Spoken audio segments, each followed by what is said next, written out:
देश का मालिक है, क्योंकि मैं पिछले साल से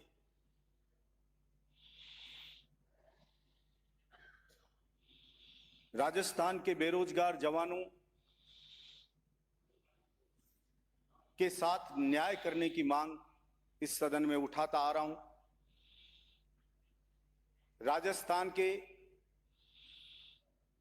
किसानों के साथ न्याय करने की मांग इस सदन में उठाता आ रहा हूं।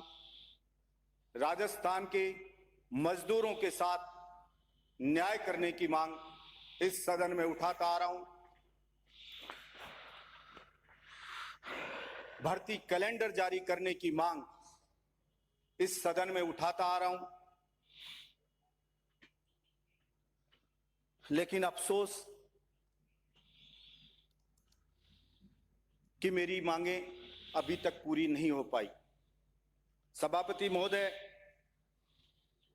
मेरे पिता ने पाकिस्तान के खिलाफ युद्ध लड़ा 1965 में, 1971 में,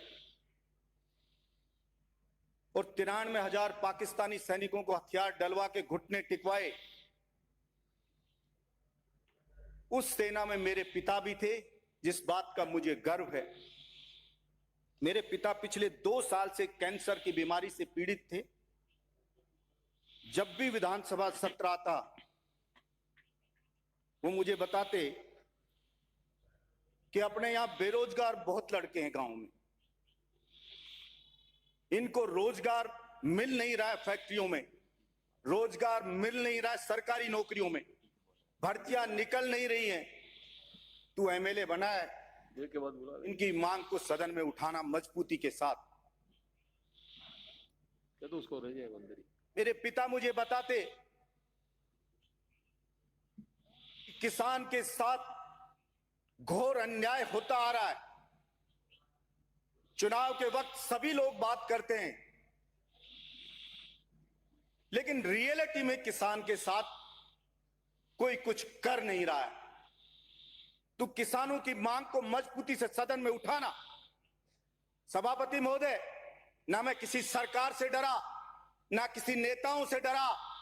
मैंने मजबूती और पूरी ईमानदारी के साथ अपने पिता के आदेश की पालना करते हुए और जनता की मांग के अनुरूप मैंने उन तमाम मांगों को सदन में रखा। हो सकता है मैं बहुत से लोगों की आंखों की किरकिरी बनाऊं, लेकिन चूंकि मेरा ये धर्म और मेरा ये कर्तव्य बनता है, इसलिए मैंने बेझिझक उन मांगों को रखा। कैंसर के पेशेंट की अंतिम समय में आवाज भी लगभग चली सी जाती है। बहुत मुश्किल से वो बोल पाता है। मेरे पिता से जब बोला नहीं जा रहा था, तब भी पूछते, अरे कितने लड़कों को नौकरी लगवाई तूने? मैं बोलता, एक को भी नहीं लगाई। बिजली के बिल कम हुए कि सरकार ने नहीं करे। तो मेरे पिता ने एक बात कही मुझे कि देख, कमजोर की कोई नहीं सुनता इस दुनिया में। तू निर्दलीय विधायक है, अकेला विधायक है, इसलिए तेरी बात का वजन सरकार नहीं मान रही है।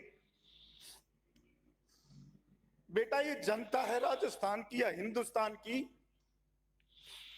ये बजरंगबली की तरह भोली भाली और वफादार है। जिस तरह से बजरंगबली को जामवंत जी ने उनकी शक्ति याद दिलाई थी कि सागर को आप पार कर सकते हो,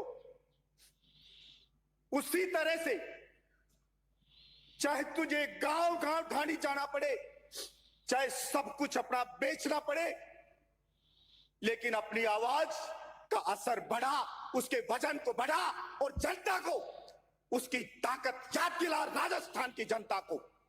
और जिस दिन राजस्थान की जनता ने अपनी शक्ति को पहचान लिया,